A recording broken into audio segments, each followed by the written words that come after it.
उस समय अगर मैंने तुम्हें क्या कुछ कह दिया मुझे माफ कर दो। मैंने भी तुम्हें इतनी बातें सुना दी। हम दोनों को एहसास हो रहा है तो ये अच्छी बात है, यही काफी है। तुम्हारे अम्मी पापा को तो मुझसे नफरत हो गई होगी। नहीं दुआ, बस उन्हें ये सारी चीजें समझने में जरा वक्त लगेगा।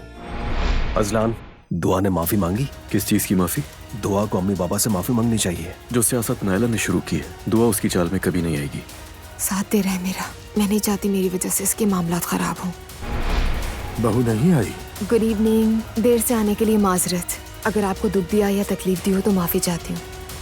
वहाँ क्या होने वाला है मैं नहीं जानती थी, इसलिए माफ कर दे मुझे। बहुत ज्यादा अफसोस है, दिल से माफ कर दीजिए मुझे। ठीक है बेटी, कोई इंसान मुकम्मल नहीं होता।